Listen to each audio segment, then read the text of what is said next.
Good morning, everybody, and welcome to Dreams of Wings. This wasn't going to be a scheduled stream or anything. I was going to do this flight anyway, and then just thought I might as well stream it just for a bit of fun.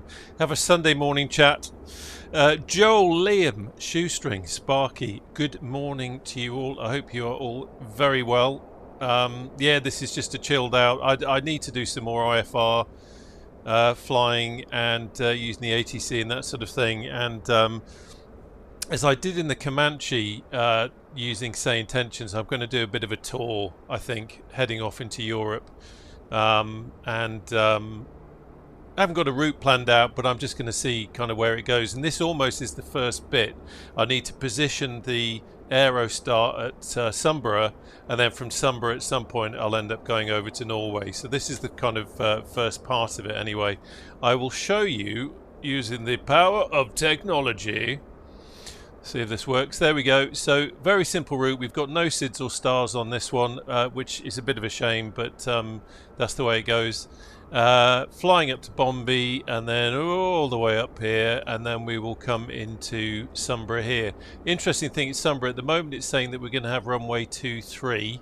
There is an offset ILS at runway 23, which is will make it a little bit different, but that's the plan anyway. I ran this route in SimBrief probably about an hour or so ago, so hopefully the weather hasn't changed too much, and yeah, that is the plan. As you can see here, the airport staff are trying to convince this fella here to get on the aircraft. It's a little bit rude, frankly. Shouldn't judge a book by the cover. Just because I strutted out to the aircraft with a "what button does this" manual doesn't mean that he should be worried. So I'm a little bit offended by that. But anyway, we're going to crack on and do a professional job in it, because that's how we roll. Right, let's turn a few things on. So I need to now put my oh, track IR is already back on. That's right, because I've used the track IR freeze button. Ooh, interesting. Honestly, I swear to God, this always happens when I am streaming. Let's see, things start going awry. There we go, bring me back. Okay, let's try this. Unbelievable. Okay, so my tracking is working, but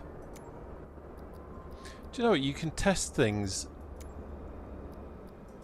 You can test things all you want before you go live, and then as soon as you go live, it all goes. Okay, so we're going to try something here.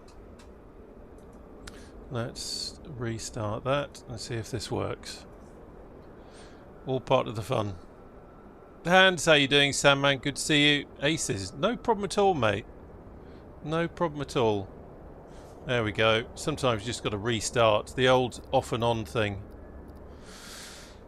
Yeah, Aces was just asking about Spitfires, which was the best one to best one, and at the moment it's definitely flying iron, in my humble opinion. We've got a dirty aeroplane here. If I just jump outside, you can see that from the last flight that we did, which was from Dublin up to here, we've picked up a bit of dirt. So we're going to have to sort that out, because we've got to keep up appearances, haven't we? Look, there's dirt there on the tail.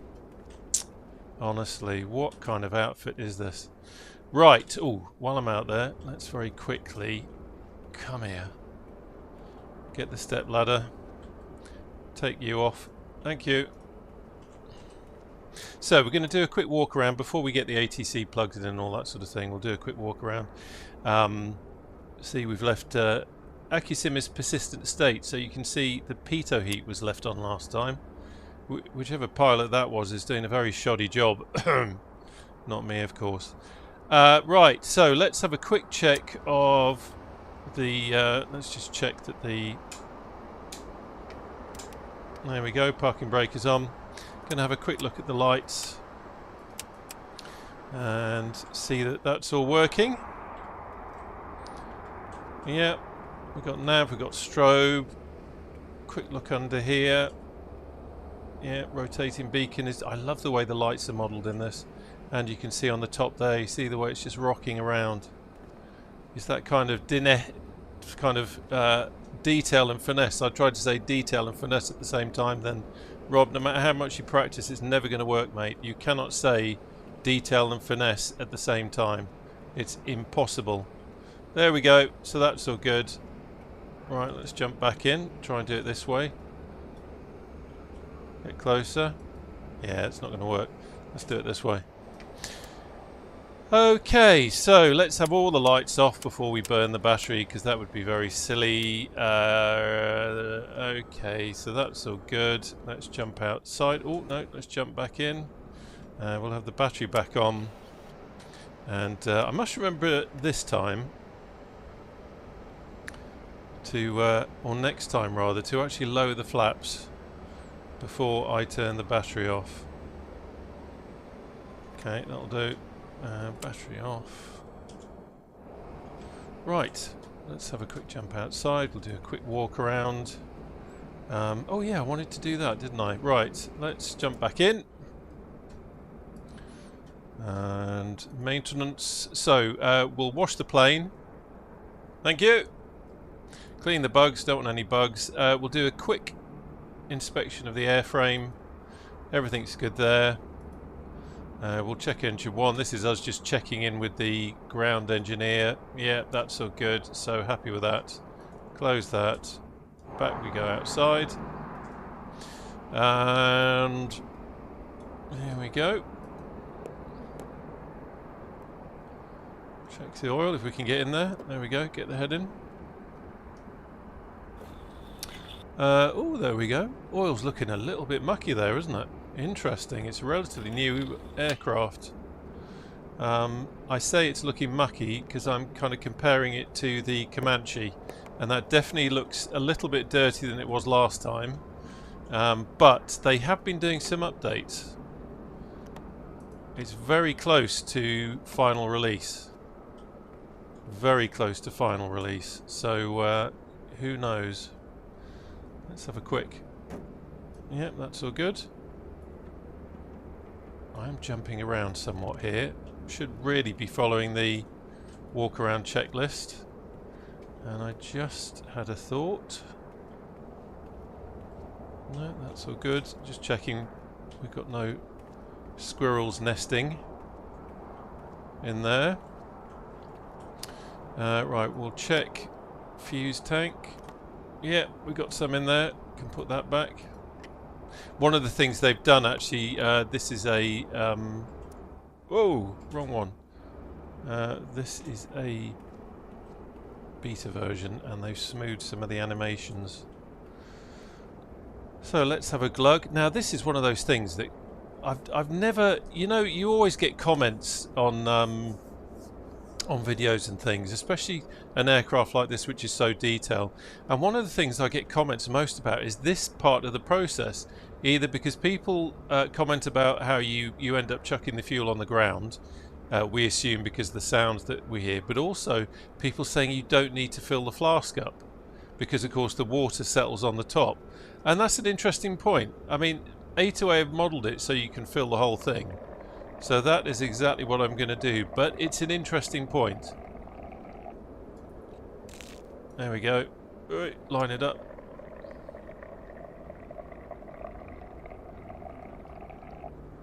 That's all good.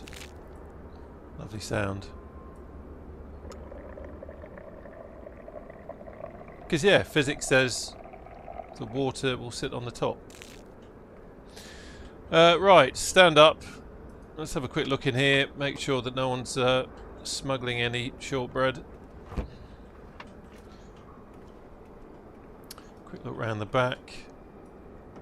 Elevator's nice and solid. Tail is nice and solid, nothing dangling or falling off there. Let's have a look round here, that's all good. Nice and solid. There is, this isn't just kind of role play or anything like that, by the way. If you know Accu-Sim, then you know. But things do go wrong with Accu-Sim, and I'm checking all this because if I don't, the day that I don't check it is the day that I take off and suddenly find out that my flap has become loose. which, let's face it, nobody wants to see. Okay, let's have a look in here. Oi, oi, oi, that's not what I asked you to do. Behave.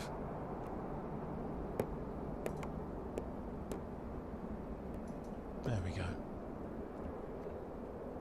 He's walking around in circles. Okay, yeah, that oil, interesting. The oil is definitely a darker colour than it was last time, and significantly darker. Which is interesting, considering how few hours this aircraft has got on it. Right, quick look round here, that's all good. Tyres in good condition at the front. And the lights are on. Static port is clear. Static port is clear. I don't think I've forgotten. We've checked the fuel, we've checked the oil. Everything else is alright. Is that fella still over there? He's still there. She's still trying to talk him into getting in. Unbelievable. Okay. Right, let's jump in. And let's remember the right one. Close the door. And there we go. Quick check of the chat, because I've been very rude in ignoring you all. Mike, good morning. This aircraft may be the reason I finally moved to FS24. It is rather special. It is rather lovely. Yeah, it's very immersive, and there's a lot to learn on it. And I'll talk a bit more about that in the air because I don't want to waste time on the ground. Sparky, yeah, I'm really excited about Flow coming. It was fantastic in 2020, and really miss it in 2024. So good to know that it's on the way. It's quite an important thing. Shoestring, still waiting to release the Gazelle. I can't wait for that. That's going to be such good fun. If they get it right, then that's going to be a very addictive helicopter to fly. Sandman, I know what you mean. I know what you mean. I do like the Comanche, but the Aerostar, especially for IFR kind of any kind of distance, is great fun. That's for sure. Mike, yeah, interesting. So Mike's just made the point about when he started flying in the early 2000s, people tipped it onto the floor, and that seems to be the general impression that there was a time where that was the done thing. And of course, Scott that owns A2A, you can see the my breath is fogging up the cabin there. Scott that owns A2A, who owns an Aerostar and the Comanche, you know, that's what he obviously does. That's fine, but some people get very upset about it. You're meant to tip it back into the tanks, which other people have said, no, you don't want to do that, because once you've emptied it into the flask, what if you've added some contaminants to it? So yeah, right, okay, concentrate, lads, concentrate. Okay, so I am going to, let's go back to fuel and payload. I'm happy with the fuel there. I'm not going to change any of that. I'm going to, I was messing about before. I'm going to we'll take a couple of people in the back there. At the moment, you can't see the other passengers at the moment. But that point will come. We are just on the verge. I wonder if we can have a play with this actually. There we go. Actually, yeah, I'm just changing with the seat configuration just to spread the weight out a little bit. Detail, it's fantastic. Okay, right, quick check back, because I feel almost like I'm sitting a little bit low, which is odd. Doesn't normally feel quite so low, but maybe it's just the aircraft that I've been flying have been. Let's have a look over here. Yeah, no, that's where it was. Can always have a play with it once we get in the air. That feels a little bit more like what it was before. But if I go to default, oh, okay, yeah. I think I've been messing about. There we go. That's better. That's better. Chinook, how you doing? Good to see you. Good to see you. Right, we're misting up. So this is another kind of Accu-Sim thing. It simulates the mist building up in the cockpit, which is another nice piece of immersion. Right, pre-flight done. Passengers, I've had a word with them. Seatbelts secured. Cabin door is closed and locked. Battery ignition is off. off. Hang on a minute. That's interesting. That is off. Yeah. My eyes were deceiving me then. Gear is down. Checking my physical controller is down. Flaps are in the up position. In the Aerostar, we've got a 3-position flap lever. Up, which will motor up. Neutral, where it's not doing anything. And down, where it's motoring down. Simple as that. And when we turn everything back on, it will motor the flaps back up after me messing about doing the walk around. Flight controls, full and free. Let's have a look outside, see if we can see anything. Not a lot because of the engine cowling, but that's all good. Nothing's in the way. Battery, sorry, switches are all off. Just checking around here. Get rid of the yoke. Blower air off. Fan, come here, off.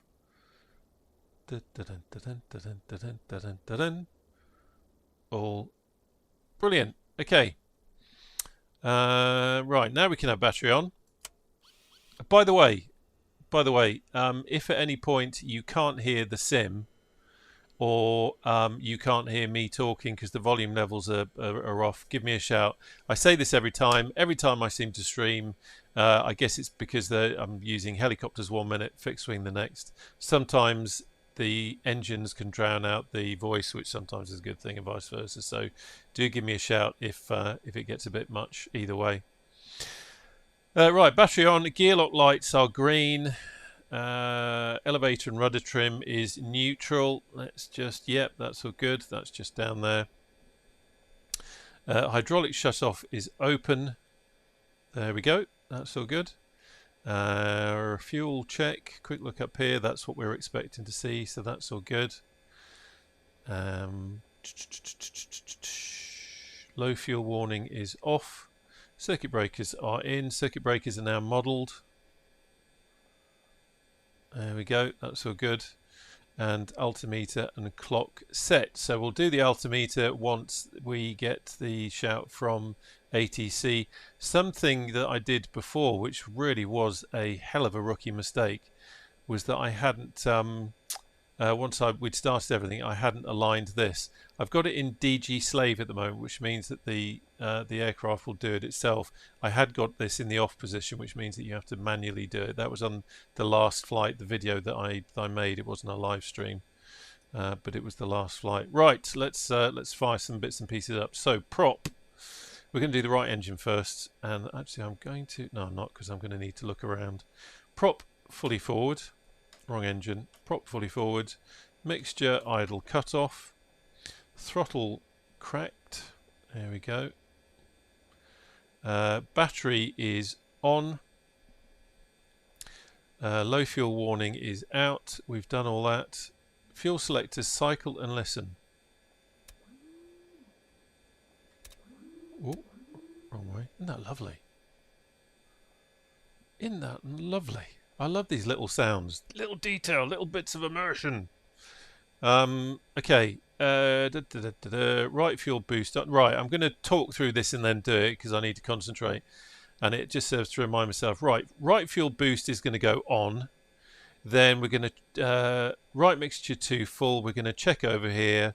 We are then going to put mixture to off, and then we're going to engage the starter. Are you ready? There we go. Check. 1, 2, 3, 4, and close, and off, and then we will start.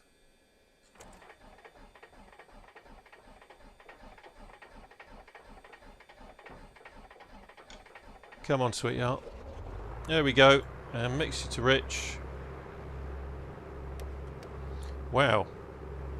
She started moving then, but the parking brake was on. You saw it before, so that's interesting.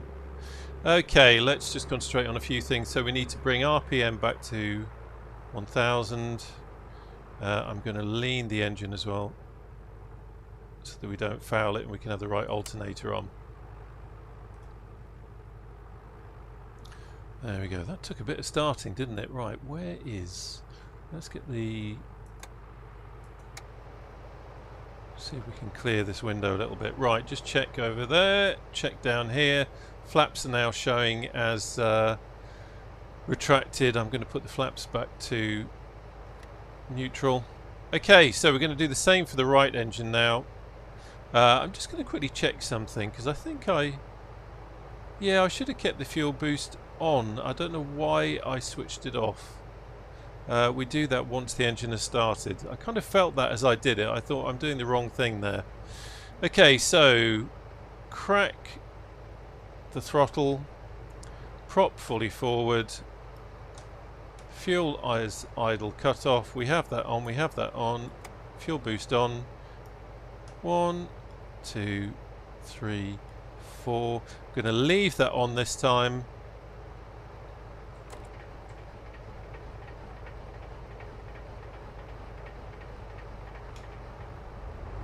Okay, mixture fully rich. Back on the RPM.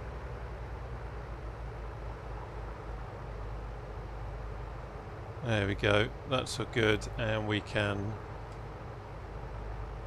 left alternator on and we can come back there, and now we can have fuel boost off. Okay, right, that's all good, blah blah blah blah blah blah. And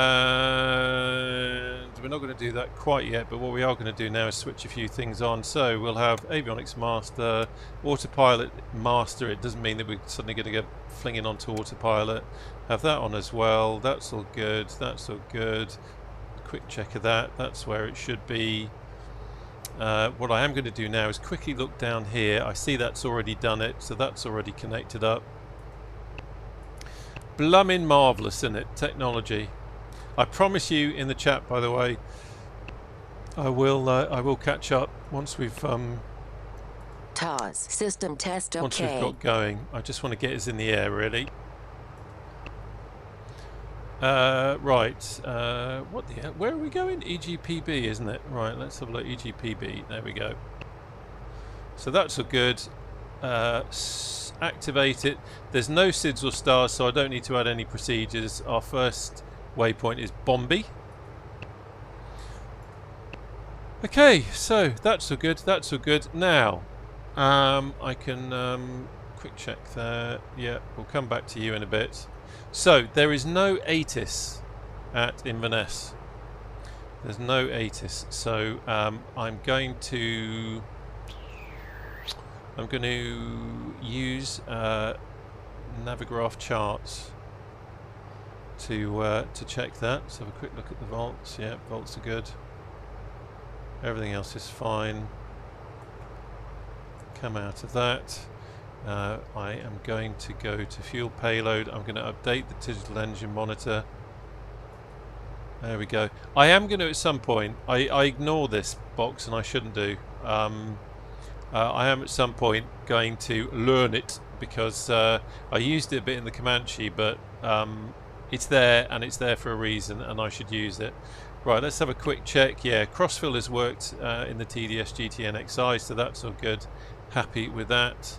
RPM is there, T's and P's are all good, and we are lean on the mixture so that we're not going to mess everything up. Quick check down here. That's all good. Just going to increase that a little bit, and I'll put the defrost on just to clear that windscreen. Right, so that's all good. Matey boy is still over there being convinced to board the aircraft. I just find that incredibly rude. Incredibly rude. Right, let's have a look. Let me show you this actually, because it would be rude to not to. Navigraph charts, that's worked.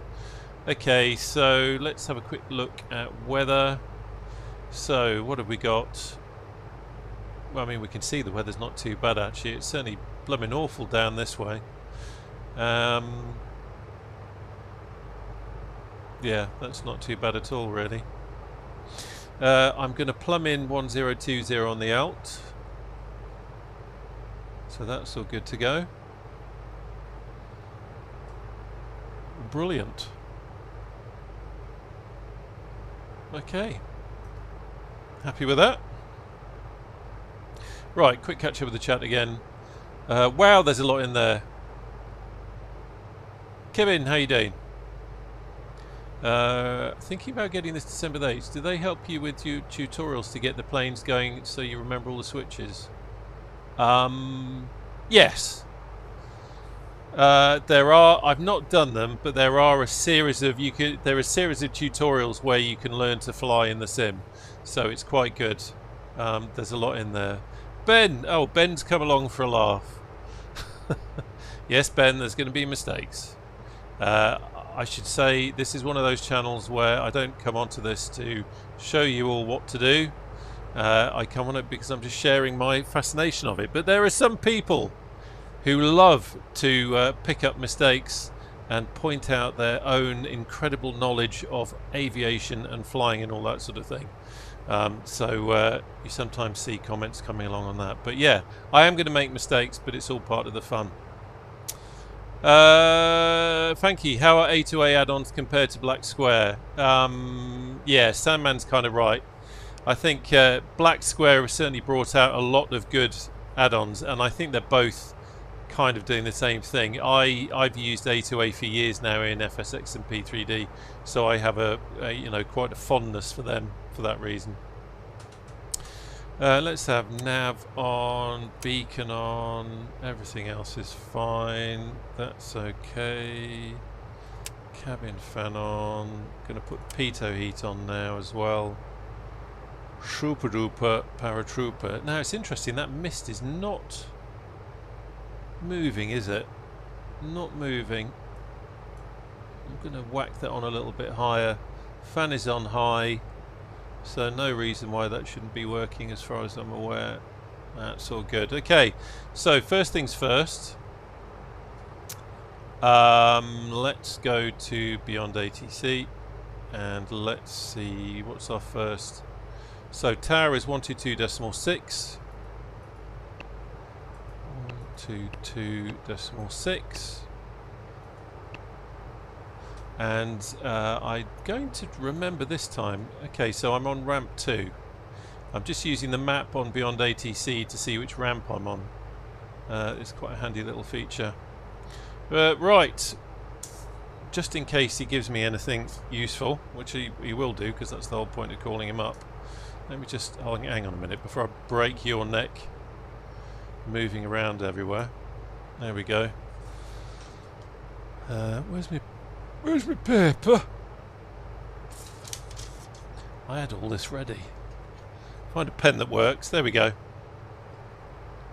There we go. Right, 122.6 is the frequency. We have got a couple of other aircraft around, but nothing seems to be flying at the moment. So let's give this a go. Inverness Tower, Golf Delta Romeo Mike Sierra on ramp 2, ready to copy IFR clearance to Sunborough.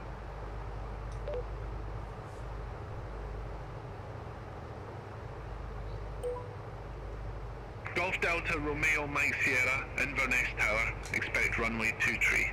Climb flight level 060 on runway centre line, then expect radar vectors Bombay, squawk 1035. That's kind of cool. Right, here we go.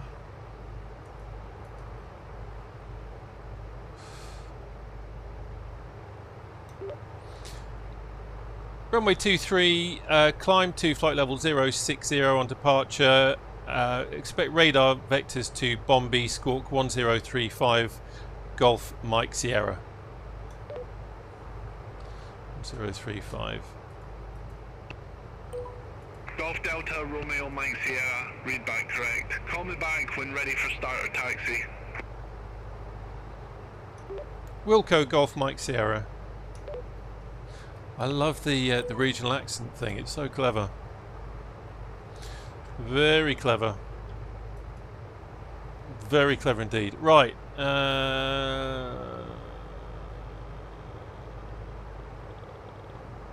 Goat friend, that's an interesting comment. I kind of agree with you there. I kind of agree with you. Ah, Dread Metis, bonjour monsieur. Comment ça va? Dread is now cringing at my attempt at French. Right, takeoff is going to be 2-3. Let me lock this off again. Let me lock this off again so I'm not moving my head around. I'm trying to remember a few things that I keep saying to myself I should do. And this is one of them. So 2-3 is going to be a heading of 231. So I'm going to whack that in there. Whack, of course, is a technical term that is kind of really talking about the precision that is entailed in getting our avionics set up. I'm sorry if it's too technical for some people, but there you go. Okay, right, so we've done all that. I think we're ready for taxi, don't you? Let's just, so they said runway 23, so we're going to have to enter the runway and backtrack a bit. I have to remember, because I get told off, I need to do a run-up in the right place, so I'll do a run-up before I get there. I have a habit of leaving run-ups to the last minute, and then people in the comments usually say, oh, you're not meant to do it on a live runway. You're meant to do it into wind. I know. Right, that's all good to go. That's all good to go. Happy with that. Happy with that. Right, let's call for taxi. Thank you, Dread. You are very kind, sir. Right, I'm going to turn this on, although we're not going to be using the RNAV thing, but it's nice to have the flashing lights and then the machines that go ping. Right, okay. Ready for taxi, runway 23, Golf Mike Sierra.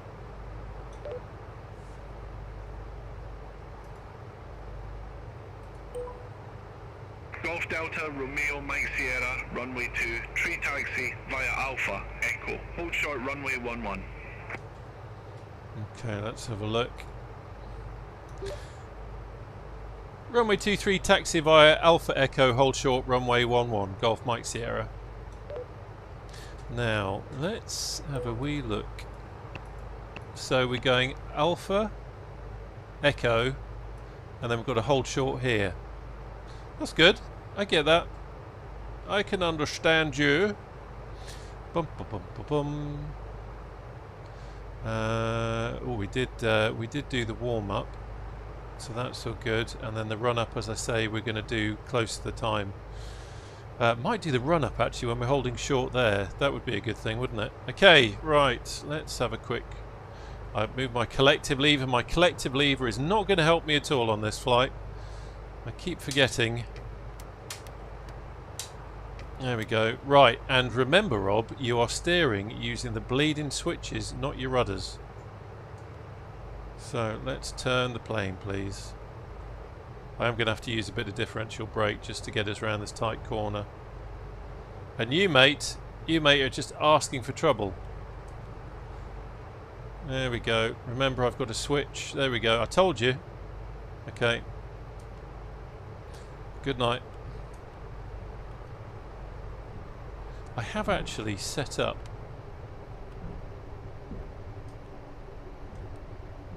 or I thought I'd set up a switch to straighten the wheels suddenly. There it is. Yeah, it's working. It is working.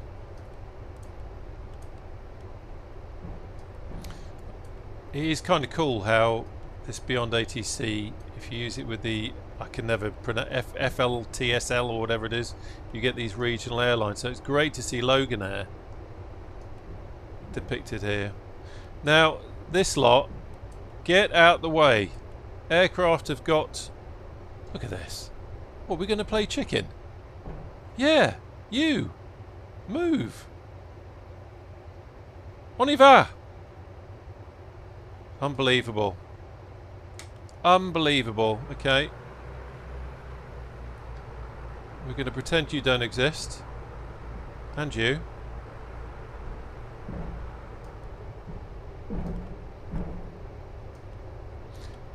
Yeah, I love the little sounds as we go over the bumps there.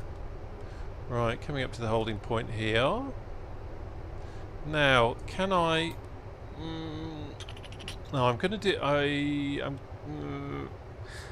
I was going to say I'm going to do the run up on runway 11, but I'd probably get told off for doing that as well. So, and I've kind of gone too far to turn around, really. I feel like I've cocked that up a little bit, but let's have a look.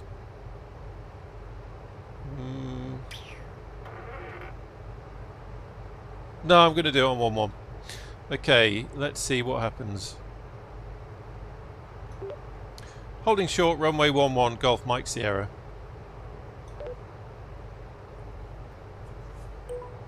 Golf Delta, Romeo Mike Sierra, cross runway 11 at Alpha. Continue taxi via Echo Alpha. Cross runway 11 at Alpha, continue taxi via Echo Alpha. Forgot to say Golf Mike Sierra, but I was thrown by what he was saying, because I can't continue with Echo and Alpha because we can only go on...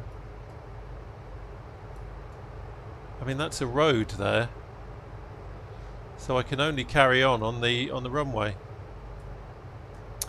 Am I missing something here? Am I missing something obvious? No, I think it's just the way it's obviously programmed in, isn't it? If I go Echo Alpha, then I'm going to 05, and I don't want 05. Okay, this could be interesting. See what it does anyway.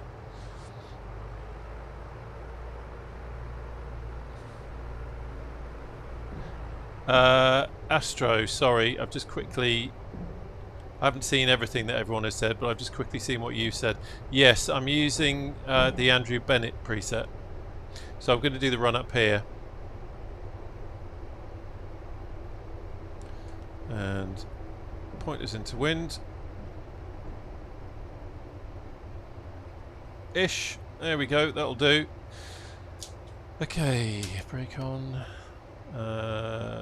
Prop fully forward, yes. Mixture fully rich. Throttle 1500 RPM.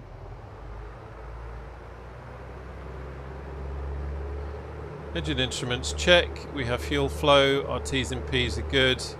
Everything is fine there. Alternator check for 28 volts. 28 volts we have. Throttle set for 2100 RPM.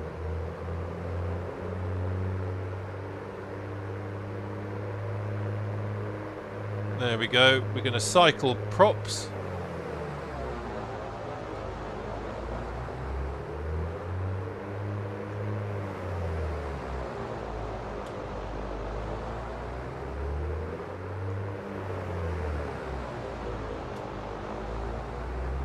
Okay, let's do quick mag check. So we'll do right first, things that's the one we started. So that's the right. Left, all good. Same with the left engine. Right, good. Left, good. Happy with that. Okay, so all good there, and we can calm everything down. Oh, quickly check the gyro pressure. Yes, that's all good. Okay, calm yourselves, calm yourselves, calm yourselves, calm yourselves, calm yourselves, calm yourselves.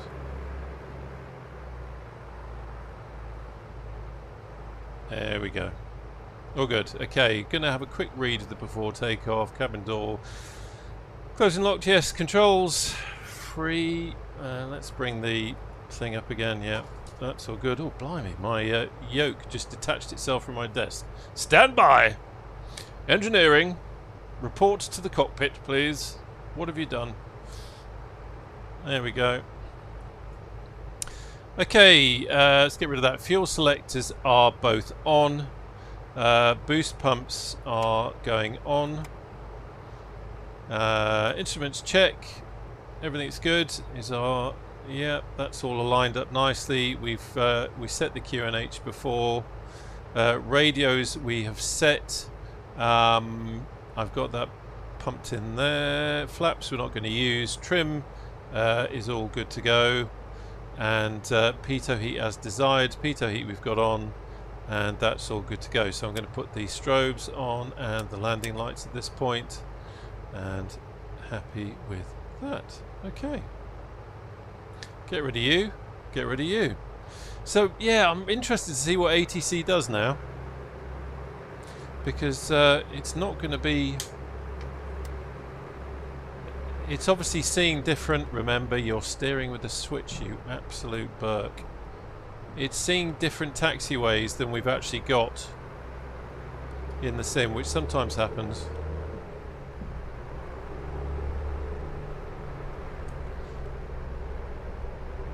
I mean, you can kind of see from there, if I was to go Echo Alpha, I'd end up at 0.5. So I think it's logic. Yeah, I don't know. I can't see what the logic in that is. But I'm going to get down to the bottom here. And then I'm going to say ready for departure and see if it clears us onto the active.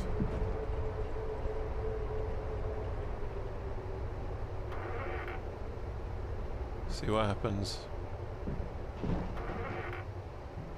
Boof. Right. Ready for departure, Golf Mike Sierra.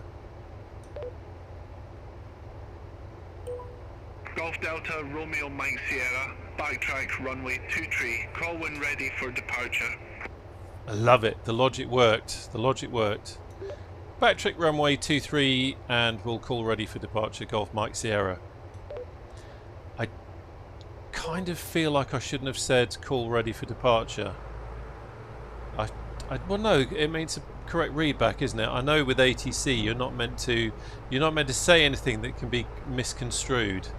So, you know, we say ready for departure rather than takeoff and all that kind of stuff. I vaguely remember from when I actually did some training back in the dark early days of the 90s. Yes, believe it or not, folks, I actually trained as an air traffic controller. But I passed my aerodrome and I passed my en route procedural. But unfortunately, I got a bit bored when it got to area radar, and I kind of lost my way a little bit, shall we say.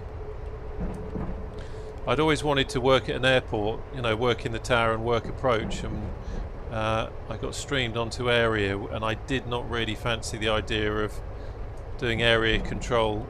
Back then it would have been West Strait and now it's Swanick, and stupidly, rather than thinking, hey, just crack on with it, mate, you could actually use this in the future and you'd be in aviation, I got bored and started flunking things.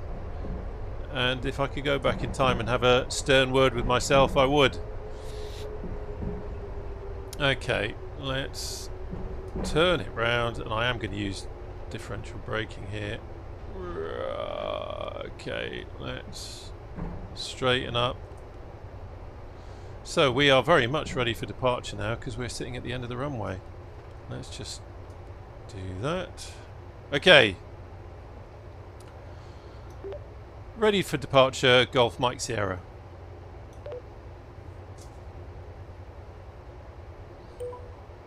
Golf Delta, Romeo Mike Sierra, Inverness Tower, wind 235 at 7, fly runway heading, runway 23, cleared for takeoff. Copy the winds, fly runway heading, and cleared for takeoff, Golf Mike Sierra. Now I just remembered they gave me a clearance to flight levels. Golf Delta, Romeo Mike Sierra, cleared for takeoff, runway 23. What did I say? Cleared for takeoff, runway 23, Golf Mike Sierra. They gave me a clearance to flight level 060, which means I've just set, instead of QNH, I've got standard on there. Okay, quick look around. Is everything alright? We've not done anything silly. T's and P's are good. Happy with that, happy with that, happy with that, happy with that. Whew. Okay, let's go.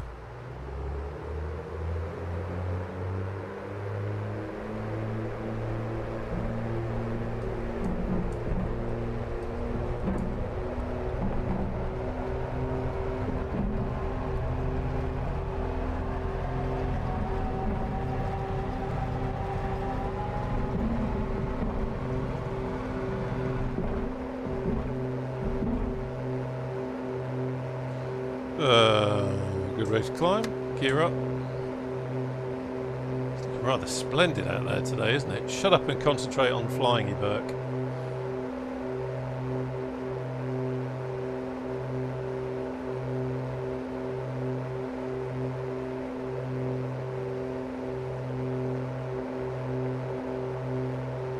Golf Delta Romeo Mike Sierra, contact Lossimet departure 119 Hey! 35.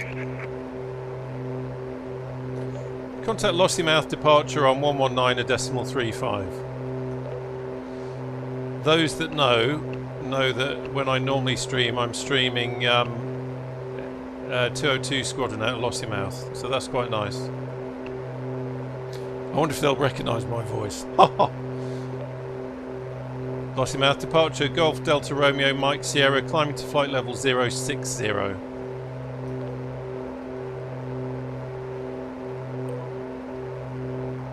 Golf Delta, Romeo Mike Sierra, Lossiemouth departure identified, climb to flight level 080.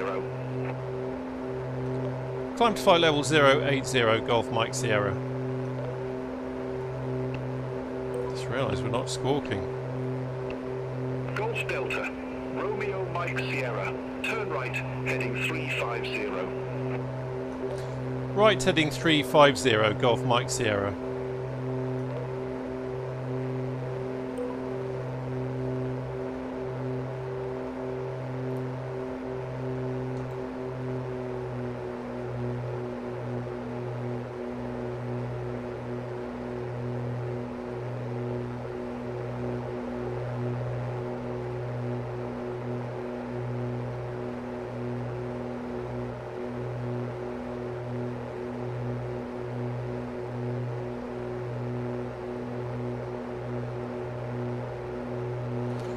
The cloud, yeah, I love this. Atmos really does add something to it.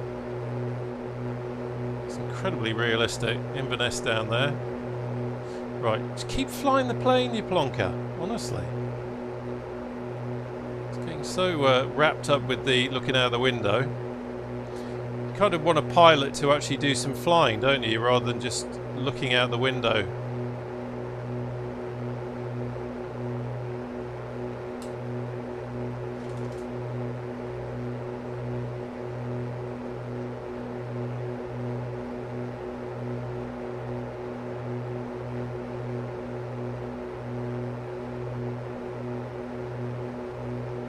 I will check on the chat very shortly, I promise you, I promise you.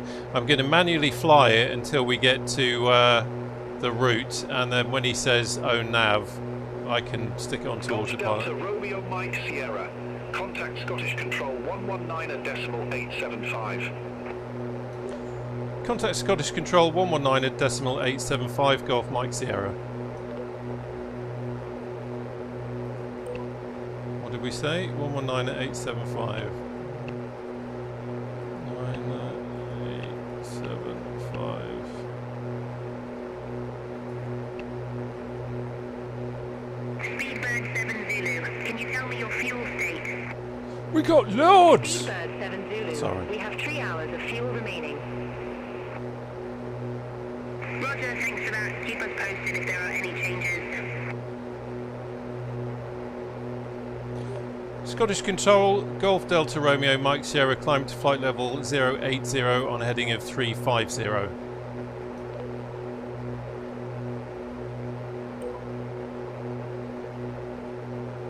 Golf Delta, Romeo Mike Sierra, Scottish Control, radar contact. Thanks.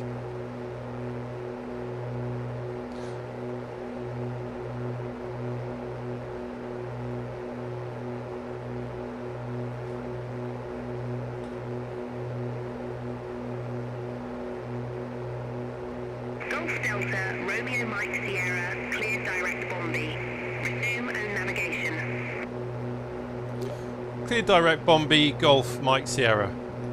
Okay, so now we go direct Bombay, because that's the first waypoint in the doodah, and then that's all good. So that's fine, that's all set up. And just as always, so many things to concentrate on. So I need to level off at 80.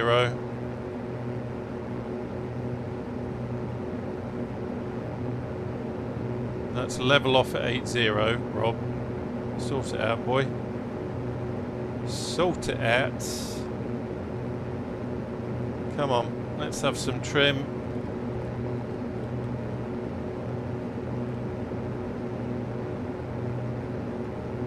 Come back on the RPM just a tad, and I'll talk a bit more about that. Come on, you've busted by 100 feet.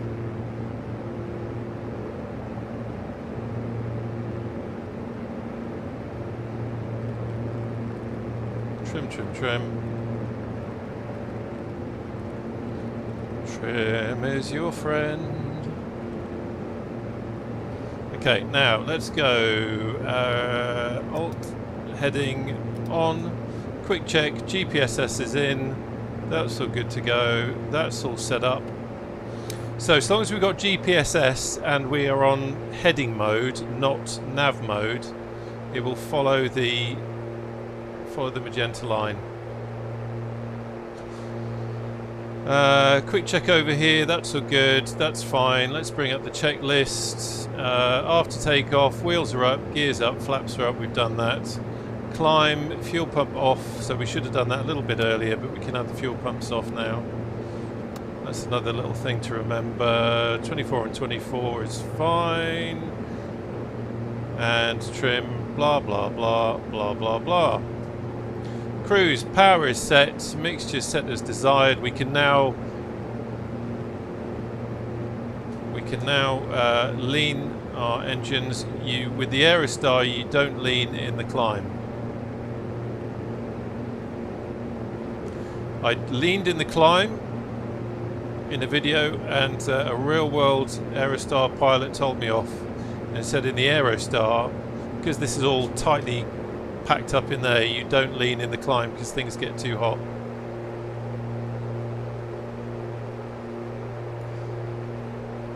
Okay, that's good, that's good. The thing is, we got it. Let's have a look at the engine analyzer. So you can see I've leaned off now, so we're green there, which means that we're running nice and economicals. And this one maybe a little bit more. There we go. There we go. Perfect. Perfect, perfect, perfect. Okay, I'm going to kill that. Quick look around at everything again. That's all good.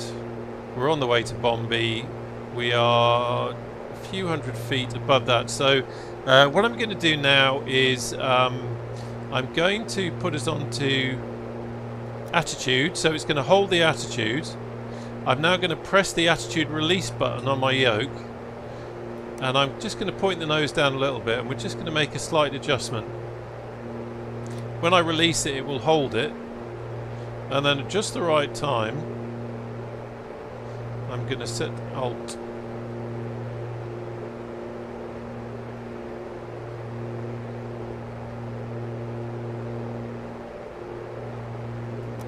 There we go, that'll do. And now it will hold that altitude. Magic, isn't it? Look at that. The mountains of Scotland in all their splendour. Should we have a jump outside?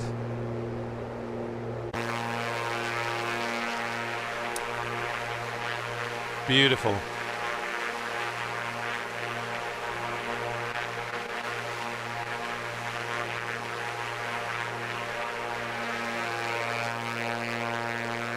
You can really see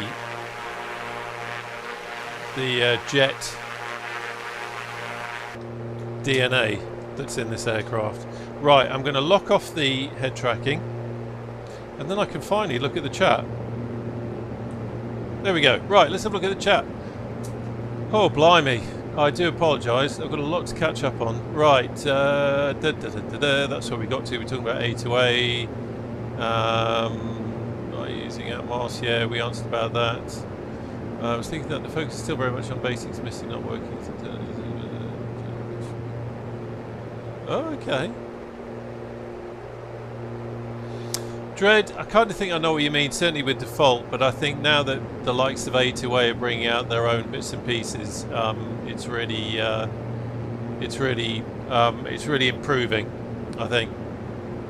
I don't do the career mode and that kind of thing, so I can't talk for that. But otherwise, it's looking pretty good, and the helicopter's fantastic, blooming marvelous.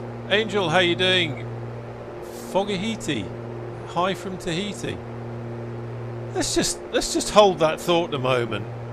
Someone is watching from Tahiti. First of all, welcome, and secondly, I envy you. What can I say? I envy you right now. You are welcome. Goat friend, clouds look amazing, not over dramatic like default ones. What Atmos preset was this again? This is the Andrew Bennett. So I'm not using a weather preset because someone told me that it's actually better if you just use the live weather from MSFS. But I'm using the Andrew Bennett Atmos and the Andrew Bennett Enviro, and they work really well for me.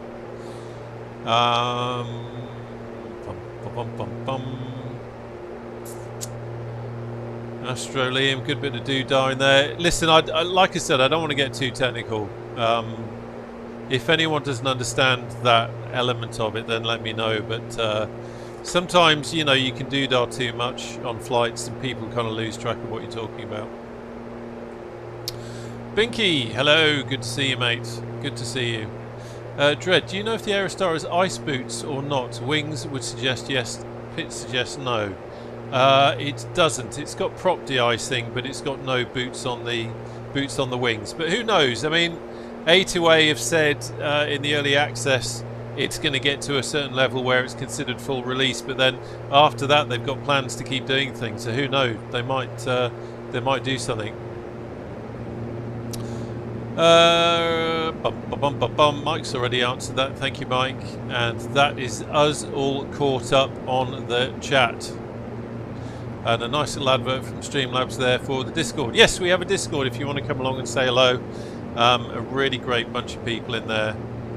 So feel free to join, and as I say, come along and say hello. And that is us caught up, I think. Do you want to have a quick look at where we are? Let me just get that set up so you can see. And let's jump to charts. There we go. So we're just over here. So we took off from Inverness. We kind of vectored round this way, joined up here, and then you can see the mouse pointer. And then we rode nav to Bombay, and now we are heading up to Wick. And then we will be heading across to Orkney, overhead Kirkwall, and then into Sumber itself. Sumber is an interesting one because, as I say, we've got an offset ILS. It will be interesting to see if it does give us the ILS as the approach. But it's really kind of picturesque little airport. I've got the Orbeck scenery installed, and yeah, it's a lovely little place. I've just noticed our alternate is Bergen in Norway. And that's what I'd be doing. I mean, that's our alternate. That shows how remote we are now.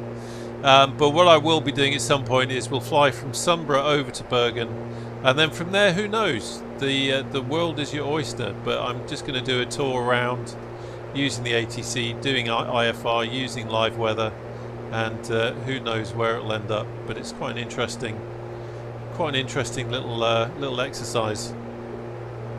There we go. Robert, how are you, sir? I hope all is good with you, my friend. Let's get the head tracking back on. So we're just skimming along the top of the clouds here at 080. Yeah, as you can see, not a huge amount of sightseeing to be done. When I looked at the weather earlier on, it did look like the can have the landing lights off now. It did look like the weather might clear a little bit, but I'm not so sure. Time has passed and the weather can change quite quickly up here. But at the moment we're just kind of in the clag. So yeah, I was saying before, I want to learn to use this properly. It's there. It's a new piece of kit. Anyone who's used to flying A2A and P3D, you know you won't have had that. It's in the Comanche. We've got a double in here, obviously, because we've got 2 engines. So yeah, it's worthwhile taking the time to kind of learn the ropes with that, I think. But yeah, everything is working okay. Just a quick note on the autopilot. The autopilot in the Aerostar is slightly different in that we have an old school, a very old school Century 4 autopilot, and we have a modern GPS with the TDN GTN XI. Or you can use the GPSs that come with it. Now, if you put the GPS into GPS mode as we've got, and then you whack the autopilot onto nav mode, they don't talk to each other properly. They don't talk to each other. They don't communicate in a nice standard way as you might expect. Just watching the cloud break there so we can see the ground. Look at that! Mountains! Love it. So what you'd have to do is you'd have to plumb in your each section. You'd have to be plumbing in the correct heading or the correct course into the HSI. However, we've got a piece of equipment called a GPSS, which is almost like a translator. I'm using very loose terminology, almost as bad as dudum and doodah and whack. But what that does is it talks between our Century 4 and our GPS, and it translates these legs into movements that our Century 4 can understand, and as a result it will very nicely keep moving and keep us on track. Now I just noticed something. Cabin air temperature 1 degrees, so we need to we've got the heat on there, but we obviously need a little bit more. We can check that on here. Go over here. Aircraft. 1 degree. Yeah, we're almost freezing. So I've turned the heating right up. Turn the defrost down a little bit. We have got that on. We have got that on. So let's see if this changes. Cabin heat will switch on as well. That might be a good idea. Don't want them to freeze in the back. So I'm just watching that. I'm going to lock off there. I had the heaters pulled out a little bit, so I thought that might be enough, but clearly not. Right, we can see we've got the red arrow pointing upwards now, so don't worry, it's going to get warmer. It's going to get warmer. If you're in the back freezing, it's going to get there. And interesting. Look, let me say this now. As I said at the beginning, I am going to make mistakes on this. I treat every flight as a training flight. Every flight I kind of learn something new or pick up on something new. And the little thing that I learned there is that as much as I might have pulled out those plungers a little bit, it wasn't enough to really make a difference to heat the cabin up. So lesson learned, pull the plungers out a little bit more, and also take more notice of this down here, because that's telling us the temperature of the cabin. And listen, I don't want to get too emotional on you, but your comfort is important to me. I want you to be nice and warm and cozy and all that kind of stuff. And if you're not, then I'm not doing my job. So I apologise if you're getting a bit cold there. Yeah, Robert, you're absolutely fine. Atmos is... I really wasn't sure whether I was going to get it or not. I thought, is it going to be one of those add-ons that you buy it and then, you know, there's hype about it, you buy it and then you don't actually do anything with it. And I kind of held off on it. I looked at the price, I thought, God, the price is quite reasonable. And some people in the Discord, yes, there's a Discord. And there we go. I've just noticed that Discord, Streamlabs put a plug in just before. So do come along and say hello if you're on Discord and you want to.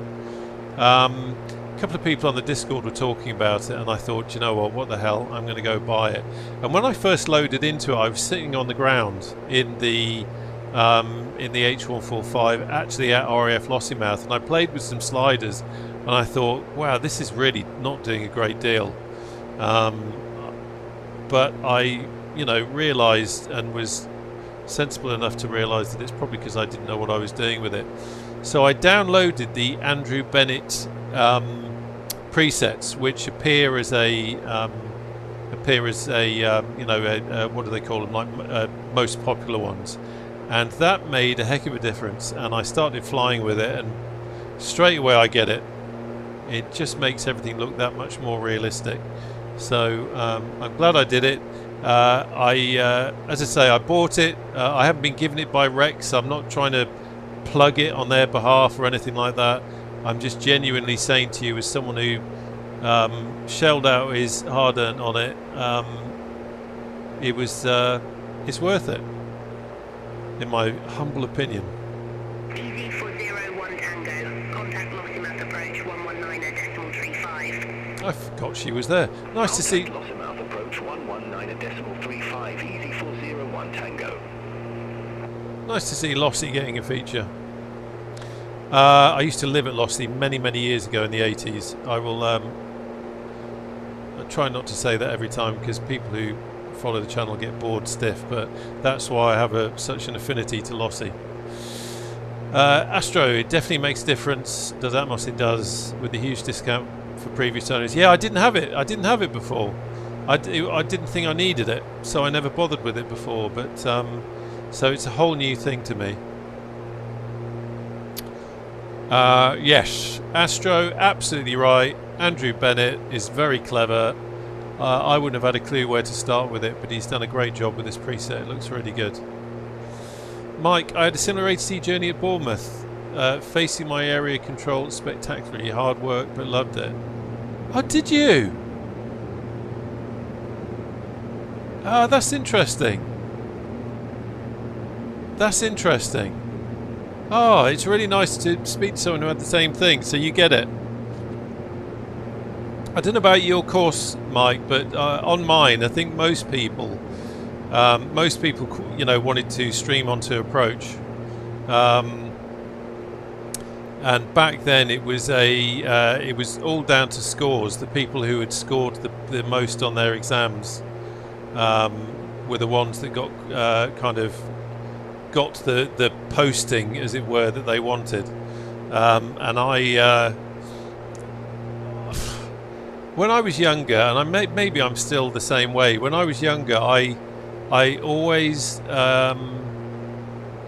was kind of focused on the destination rather than the journey, and doing things like the foundation course where you do navigation, aviation law, meteorology, all that kind of stuff. I passed all that. I loved aerodrome, absolutely loved aerodrome. Had no problem in the sim, had no problem with the written exams. Absolutely loved it. But I'd say I probably didn't study as hard as I should have done, because I wanted to get to the final job. So my exam scores weren't as good as other people, so I got streamed onto area. And before we went on to the area training, we had a stint at an airport, and I spent 6 weeks at Gatwick in the tower. Absolutely loved it. I mean, I was there, I was doing what I wanted to do, but I knew that I was going to end up doing area, which was a little bit gutting. So anyway, and that's what I did. And I did area procedural, which was not very interesting, but I passed that, ironically. Passed that, no problems. And then yeah, area radar, by that point I had come unstuck. And if I could go back in time and say to myself, listen, stick with it, keep your head in when you're doing the sim runs, do the studying, do the book work, and in years to come you'll have had the qualification, you'll have hopefully validated at, back then it was LATC, now it's Scenic, and then who knows what could happen.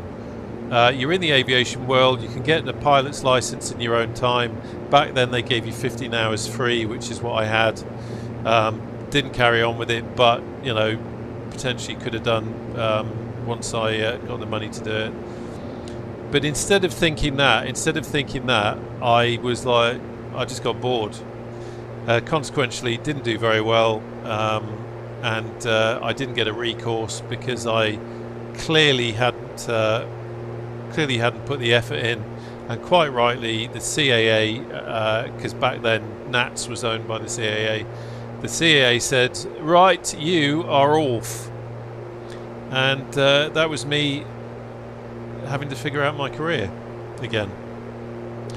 But it was a huge amount of fun. Met some fantastic people, got the flying training out of it. 1992. Blimey. So Mike, you must have been on a course just after me. I'm trying to remember. I want to say I was 78 course, but I might be wrong. Hazy memory. And back then Airy was at Balebrook, and then I think they moved it from Balebrook somewhere else at some point. But we're obviously so close in terms of the courses that we were on. But yeah, I was the same era. I still I still remember. There's one name that I still remember, and that was Chopper Sutton. And we used to fear Chopper Sutton turning up from SRG to do the examinations. Anyway, I do apologise. I'm probably boring everyone senseless who didn't go through that. So apologies on that. But yeah. So we're just coming over the tip now. Have a quick look at the map. So we're going to be coming over Duncansby Head, which you can't see because it's under the nose.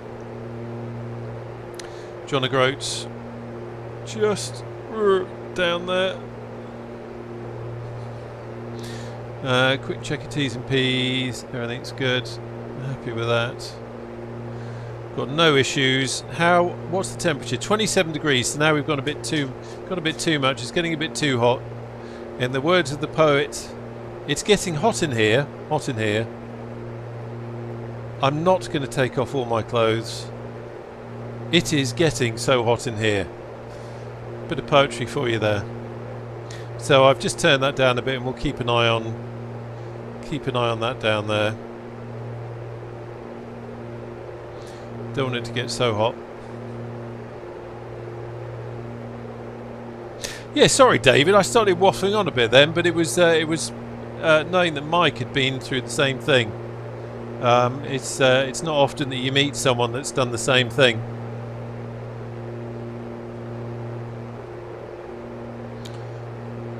But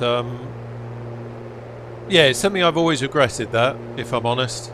As much as I wasn't interested in the... I think it's something that I learned when I was older, that sometimes you have to do things that you aren't necessarily massively interested in, because the rewards come later. And at that age, I just didn't get it. Didn't get it at all.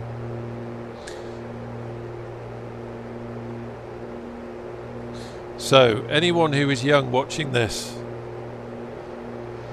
work hard at school, stick with it, and you'll never know how far you can go. What a load of waffle. So I'm glad you enjoyed the poetry. I always like to add a bit of culture to the stream, do you know what I mean? Nice bit of culture. So we are just coming up on Kokol, or Kokol, as there actually is. Let's have a quick look at the map, shall we? See if I can follow own ship. Get rid of that. Get rid of that. We don't want that anymore. We can see that, and I will put you onto the charts, give you something else to look at. So this is where we are. We're just tootling along. We came over Duncansby Head, as I said before. And we're coming up to Kokol, over Kirkle. Lovely Orkneys, and then we'll scoot across here, over the sea, bypass Fair Isle, where we won't be buying jumpers, and then we've got the entertainment for you when we do the approach at Sunborough, and interested to see still what kind of approach they give us. But that's kind of cool. Remember to put it back there. It's the funny thing about, so most of my streams, I should say, if you're new, hello, thank you for watching. A lot of my streaming is flying helicopters, and most of it is flying air ambulance stroke search and rescue helicopters. Logan 92, Papa Juliet. QNH 1018. Expect radar vectors for ILS runway 27. I'm talking. QNH 1018. Expect radar vectors for ILS runway 27. Logan 92, Papa Juliet. I've got to say I do love that. As someone who doesn't fly tube liners, Logan 92. Papa Juliet. Fly present heading. Descend to 5,000 feet. QNH 1018. Vectors for the approach. Expect further clearance in about 64 miles. it is kind of cool. Fly present heading. Descend to 5,000 feet. QNH 1018. Logan 92, Papa Juliet. Having ATC and doing all this kind of stuff. I won't ever really fly anything much bigger than this. I never seem to have the time or the interest to do the whole 737, you know, Airbus, that kind of thing. But this for me is kind of cool, and this is about as much as I'm going to do. The idea of flying a nice little twin IFR between places like Inverness and Sunborough is a little slice of heaven for me. And I've completely forgotten what I was waffling about. But Colin, thank you for subscribing, my friend. Much appreciated. Good to have you on board. I've totally forgotten what I was waffling on about before. By the way, it's gone. What I was talking about before I started talking about ATC and all that sort of thing. My mind has gone. David. While we're in cruise, controversial, here we go. Controversial, but I think XP12 aircraft fly better, more naturally than even A2A and MSFS. Your thoughts? David! David, my lord! My lord! I was just looking back. Romeo Mike Sierra. Turn right, heading 0 for 0. Vectors for Sunbird. Blimey, we've got to start doing some flying again. So bear with me. Turn right, heading 040, vectors for Sunborough, Golf Mike Sierra. So, quick check of that, and of that. It's looking a bit iffy. 040.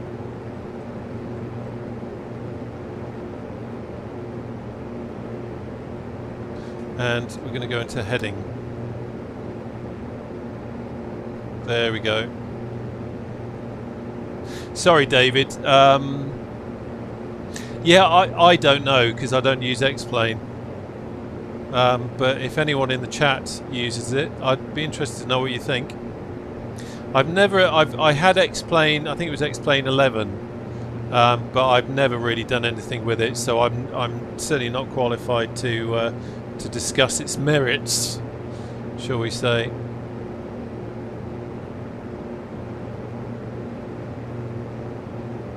There we go. See the whiskey compass. I mean, this is another nice little thing. You see how the whiskey compass is moving around with the movement of the aircraft. I love that. Little bits of immersion that kind of show you how alive the aircraft is. Love it, love it, love it. Let's just... Okay, so we are heading 040. We are no longer following the magenta line. We are being vectored by ATC. Dreads, I thought that boring tube liner streams were a thing of the past, but there are still many streamers just even touching the controls, some even going AFK for hours. Yeah, I think that's where I struggle with it, Dread, because I don't do this kind of flying very often. And sometimes you're damned if you do, damned if you don't. Some people would say it's unrealistic if you don't use the autopilot once in a while, but doing like a chilled out Sunday morning shortish stream for just a bit of a portion of the cruise, I kind of feel I can get away with. Certainly doing approach and departure and that sort of thing, I kind of want to hand fly it, because that's, for me, that's where the joy is. The joy is in flying it. It's not in programming in FMC and then spending 4 hours flying a tube liner. But I think it's great, and this is an important thing to say, I think it's great that you can do it in a flight sim, and I know that there are people who love doing it, and that's great.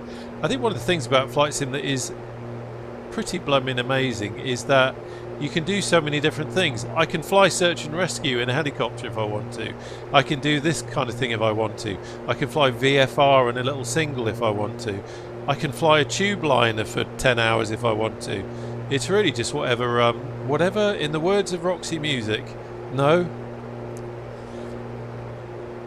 that's not the words of Roxy Music. I was going to say, you know, you can do whatever turns you on. That's not the lyrics.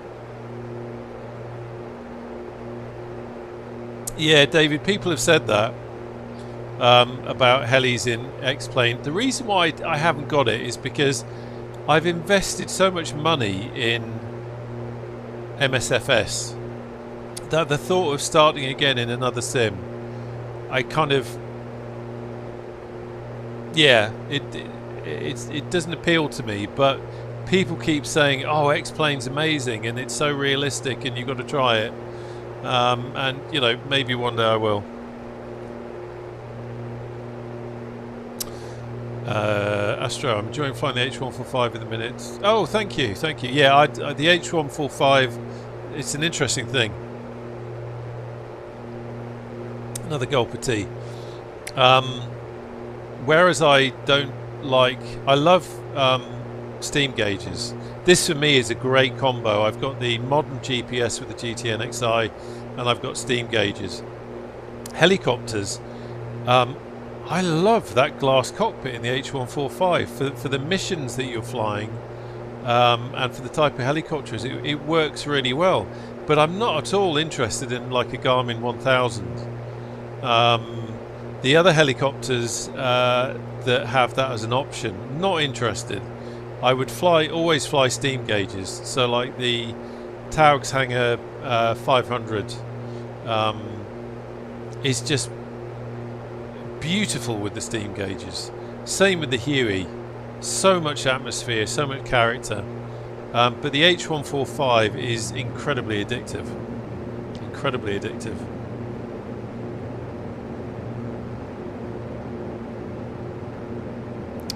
Yeah, it's funny, Dread. I mean, I've always been more ESP. I've always had the Microsoft Flight Sims, and then I kind of went on to P3D and that kind of thing. And I've never really. I think there's maybe one. There's definitely one video on the channel where I flew X-Plane, and that's probably the only time. No, that's a lie. That's probably the first. It's probably one of maybe 2 or 3 times I've flown X-Plane, but I've just never really invested anything in it. Never bought any add-ons for it or anything like that.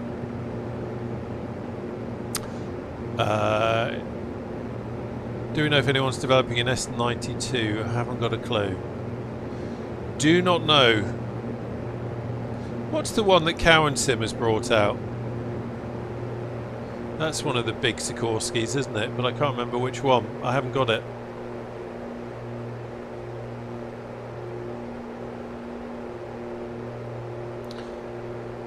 Haven't got it. Quick check of T's and P's. That's all good. Ground speed of 221 knots. That's fine.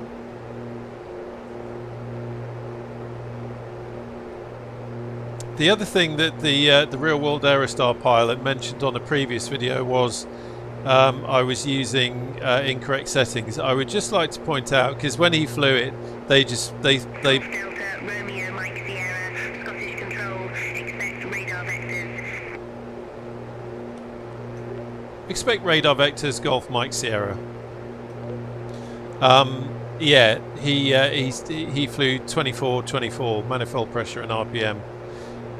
So I'm just pointing out at this altitude, I cannot get 24. The air that's all we're getting on the manifold pressure indicator with throttles fully open because we're so high up.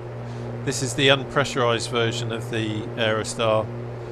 We don't have oxygen either, so we're never really going to go much higher. I mean, the aircraft is capable of flying higher, But this particular type, the unpressurized 600, kind of likes being around kind of between 8 and 10,000 feet. So that's where we is. I'm just reading Dread. It's an interesting conversation this with Dread about X-Plane, because I don't really use it. Dread, I found by installing and playing with them both at the same time that one is not better than the other. Each has its own feeling. Okay. Okay. Yep, so I still use EGPE for what it has to give. Totally get that. Can't do missiles in MSFS, then play DCS. Yeah, I totally agree with you. I've got DCS, but I rarely use it. I haven't got the time to learn the intricacies of the big jets. I'm not really that interested in flying the military jets. I've done a bit of helicopter stuff in it. Did a bit of Spitfire stuff in it when the Spitfire was in early access. Not really touched it since it went full release. People keep saying to me I should fly the Spitfire because apparently it's amazing. But yeah, I mean, you've got a choice. Exactly as you say, Dread. You can fly whichever sim you want. You enjoy whichever one you want. I remember, you know, there was a fair bit of people in the P3D camp saying, "Oh, P3D is the real simulator," and almost putting down MSF as being like an Xbox toy. Listen, you just fly what you want to fly and what you get your kicks out of and what you enjoy. And I think MSFS has come along a long way, especially now that we've got some really good add-ons. But you fly what you want to fly and do what you want to do. It's for fun at the end of the day, isn't it? Sometimes it all gets a bit too serious. Cheers, Astro. Good to have you along, mate. Thanks for watching. Take care of yourself. I'll see you around.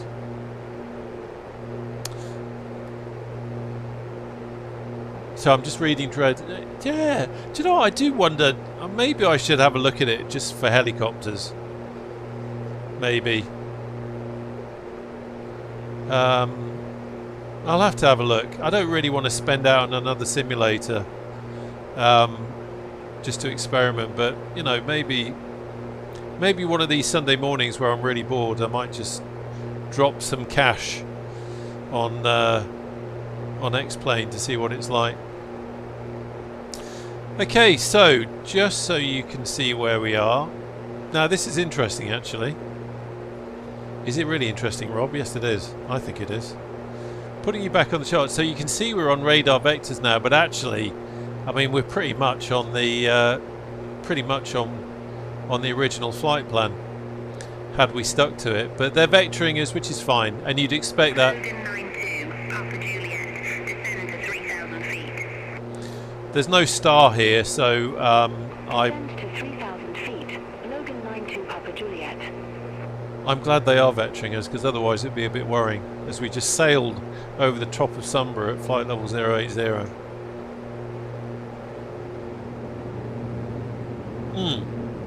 Dread, and that's a very good point, mate. That's a very good point. One of the things I love about MSFS 2024 and did about 2020, but more so with 2024, is that the scenery is great and detailed, and for flying helicopters, it's something you don't appreciate. I mean, this is the kind of flying I don't generally do. Sitting on top of the cloud, looking out at the cloud, we can't see the ground. It's yeah, if you do this all the time, then who gives a monkeys whether you can see a stone wall? Romeo Mike Sierra, radar vectors. Report ready for descent. Radar vectors ready for descent, Golf Mike Sierra. Yeah, who gives the stuff if you can't see a stone wall? But if you're flying helicopters, Romeo Mike Sierra, Sunbird Airport landing runway 33. then you do. Ah, interesting. So the runway's changed. It was 27, it's now 33. Landing runway 33, Golf Mike Sierra. Sorry, I just realised you're still connected. So Golf Delta, Romeo Mike Sierra, QNH 1018, expect radar vectors for... oh, she missed off runway 33. QNH 1018, expect radar vectors for runway 33, Golf Mike Sierra. So I'm going to wait for a... Golf Delta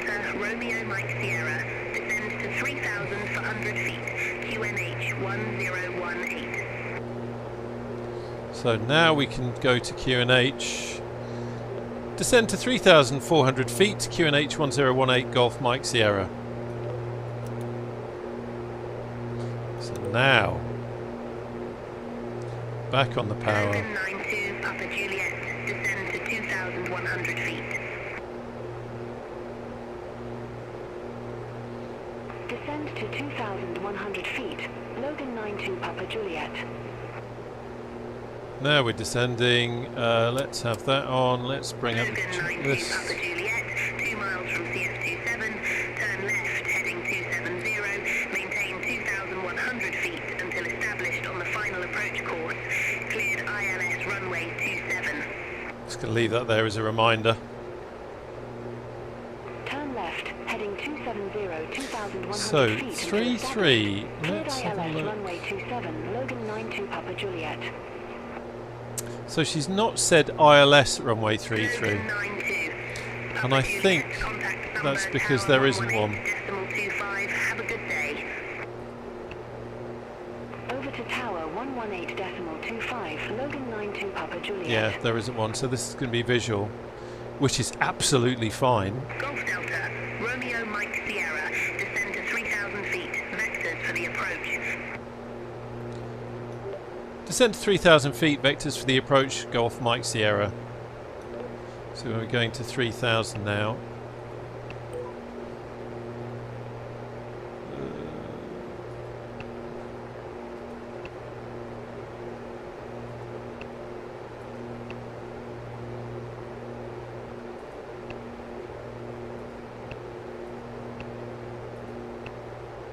There we go.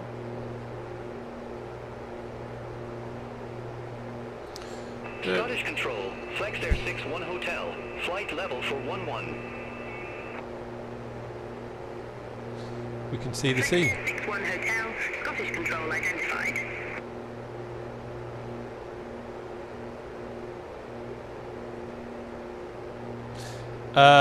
Direct Sim Aerostar is lovely.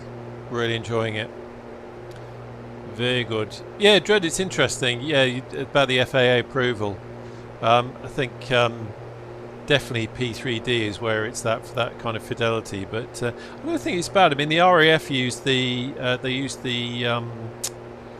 Flying Iron Spitfire as a procedural trainer, and they use it as a trainer to recce where they're going, where they're doing displays and that sort of thing. And they use it to practice emergencies. So I think MSFS has its merits. I don't think it's some people, and not many people these days, but some people would still say, oh, it's just a console game. But I think it's a lot more than that. But yeah, they're obviously, I guess they're aiming at the consumer market, and I guess they have to, thinking about it. I seem to remember, if I'm right, wasn't there some sort of an agreement that Microsoft stayed away from the pro market to let Lockheed Martin use P3D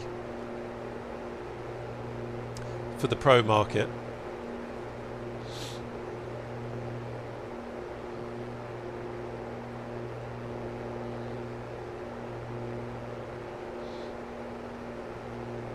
Yeah, and Dread, I'm glad you're on this stream, mate, because you're coming up with some cracking points.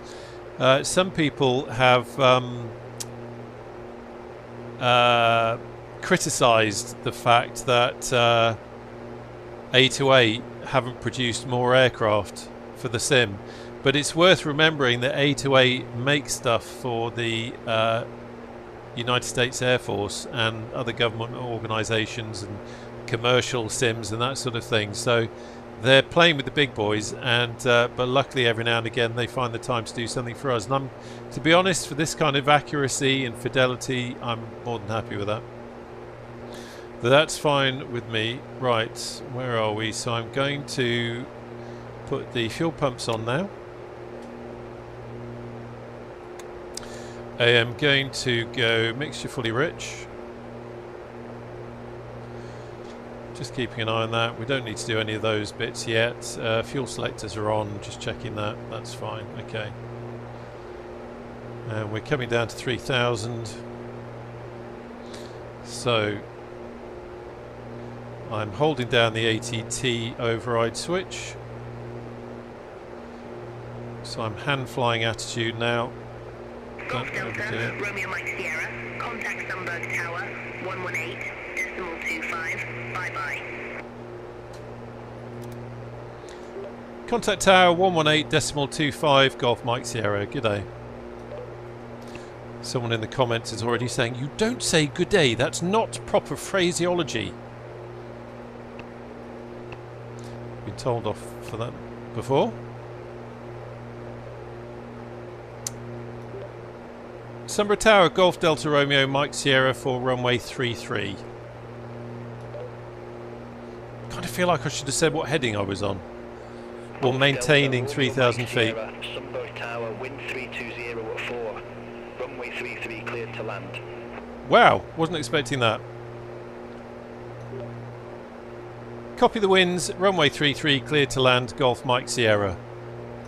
So we are literally doing it on our own now. That's kind of cool. Okay, so we're not on radar vectors. He's told us clear to land. I'm going to switch over to here. I'm going to switch to that.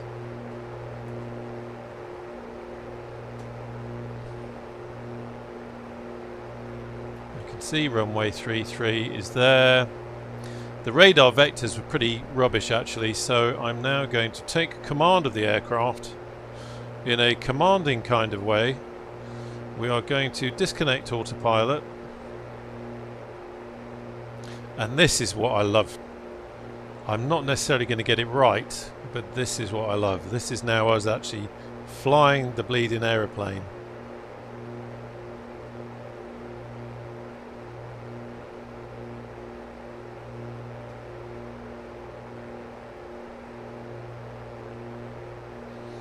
Right, let's just have a quick look at something over here. Yeah.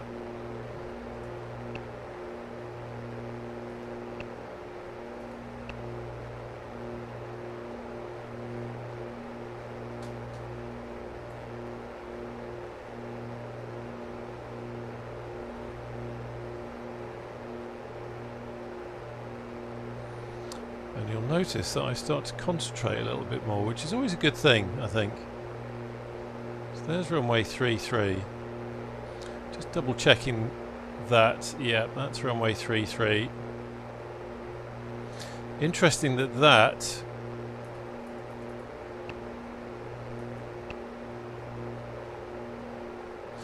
why it's giving us that. I feel like I'm seeing different things. But of course it's a little bit offset, isn't it?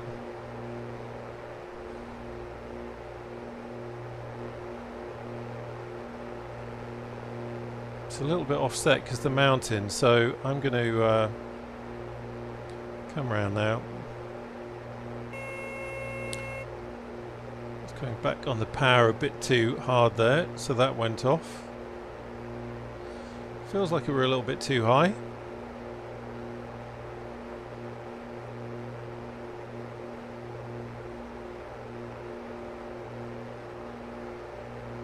Interesting, it's saying that we are low. Okay. Okay. We're doing a Hercules approach. Dangle the Dunlops. Quick check down.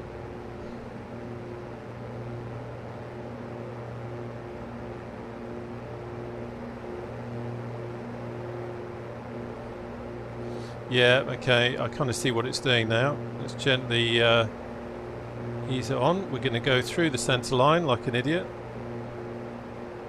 3 greens. It's funny, isn't it? It just goes to show you always trust the instruments. I didn't, it visually it didn't look right, but actually it was bang on.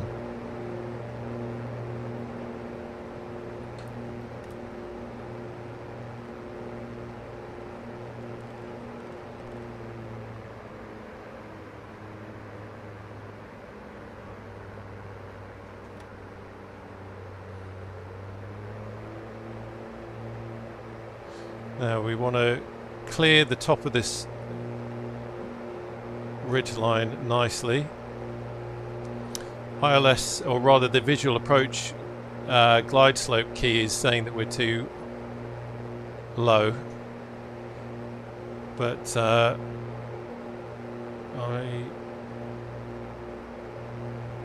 guess that's for terrain clearance. 500. Or maybe we don't get that with the visual approach. Been so long since I've done a visual approach using the GTN.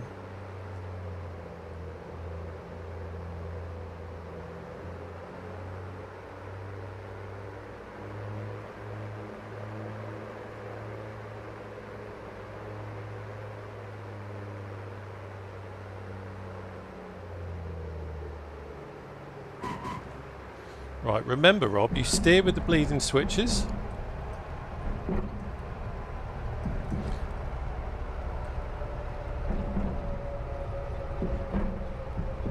Golf Delta, Romeo Mike Sierra, exit next available taxiway. Exit next available, Golf Mike Sierra. Which is here. Oh, it says do not use. Okay. Someone in the comments will be saying now, it's clearly marked with an X. You shouldn't have done that. I know. Oops. Sorry, tower. Okay. So we've done that. Let's have the strobes off. We'll have the landing lights off. I need to get the ATC window back up because I need to have a look at the map now. So we can get... Where shall we go? Ooh. Is it assigned as one? Oh, it's assigned as ramp 3. Where's ramp 3? Over here. Oh, cool. Golf Mike Sierra, request taxi to ramp 3.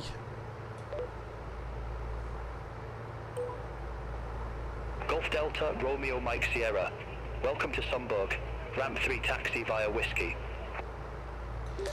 Taxi via Whiskey to ramp 3, Golf Mike Sierra.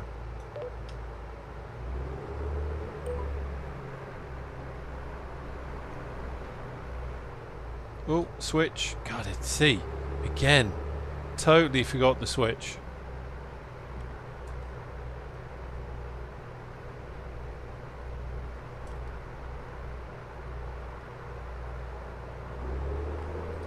Takes a little bit of getting used to.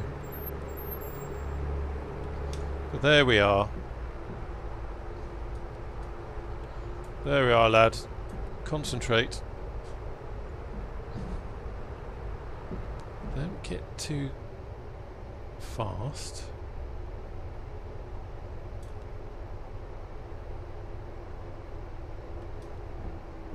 Bleeding hell, it's those vans again. I must turn off ground, what was it? The ground services, isn't it? Right, we need to turn in here. That's our spot.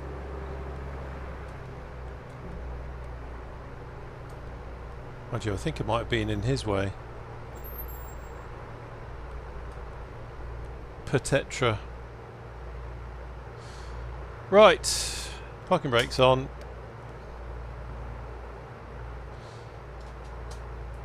Let's get the old checklist up.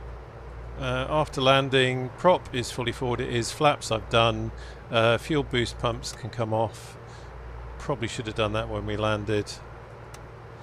Trim tabs neutral. Yeah, and cabin heater off. Cabin heater off. Okay. Shutdown. Oh, that's not a good time. My monitor automatic turn off warning has just come up. Get away. Parking brake is set. We will cool down the engines just a little bit. Well, we've been doing that while I've been sitting here waffling. We'll have mixture to idle cutoff.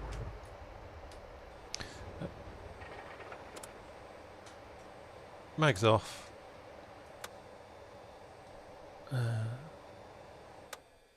Just trying to let you listen to some sounds then. That's a good. Alternators off. Let's have all switches off now. All the lights, that's all good. That's all good. I love those little sounds. They're great, aren't they? Okay, battery off. There we go. Well, we got down. I'd like to say that's a safe landing. It might not have been with so much finesse, but I've done worse, put it that way. Right, quick catch up with the chat. Wow, there's a lot of chat going on.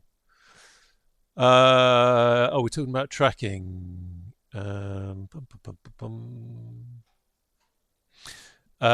don't know if tracking has come up because someone's asking, but yes, Knuckle, Trucker or Toby. I use Grass Monkey, King Puck, wrong side. Where's it gone? It's there. Grass Monkey King Puck, which has worked brilliant for me. Used TrackIR for years, and I went on to this. Actually, it was Edson on the Skyline. Be advised, information hotel now current, QNH 1018. For some reason, BeyondATC does that. Once if you've shut down your aircraft, it'll still call out some information. Anyway, we got rid of that. Yeah, it was Edson on of Parallel 42 fame, of course, but he was on Sky Lounge TV on the Twitch channel, and he was talking about Grass Monkey and how good it was. And I bought it. Roger in the States, fantastic guy, was really helpful in getting it all set up and getting it fine-tuned for me, and it worked really well. I've tried Toby. Hey, there's people who love Toby. There's enough videos on YouTube where people are using Toby and saying how wonderful it is, and how much they love it. I just couldn't get on with it. I think maybe it's my setup. So my screen is at a distance. It's a big screen, but it's at a distance. And I had I bought the tripod for the Toby unit, and I had that there. And the head tracking just wasn't as good. I wasn't using eye tracking. The head tracking wasn't as good as this, and I tried to live with it. And in the end, I sold it on eBay, and I went back to this, and I do not regret it at all. This is cordless, so it doesn't get in the way. I have to have a thing on top of the TV. So what? I have to have this attached here. So what? Makes you look a bit more professional, if you know what I mean. It doesn't. Even I'm not that stupid. So yeah, it's easy for me anyway. There are some camera trackers as phone units as well. I've not tried those, but again, people say that they're really good. And I think Dread talking about that, also about Toby. This actually needs active updates and implementation of the game, and TrackIR is more on the community support. Yeah. TrackIR, camera face tracking, and Toby are all good solutions, but they all have limitations. Very true. Yeah. This for me, the only thing I do find with this is because it's a lot more sensitive than the old TrackIR unit I had, is ambient light. So I have a blackout blind. I have a window right here. Right here is a window, and I have a blackout blind that I up on the window just in case, if in the rare chance that in the UK the sun is actually going to come out, it can sometimes my normal blind will just kind of creep around the side of it, and it will interfere with it. So that's the only thing. So what? I'm focusing on flying. If I've got a blackout blind up, who cares? Who cares? I'm not looking out the window. I'm flying my aircraft. Face tracking NOR is the name of the camera solution. Yeah, that's right. Yeah.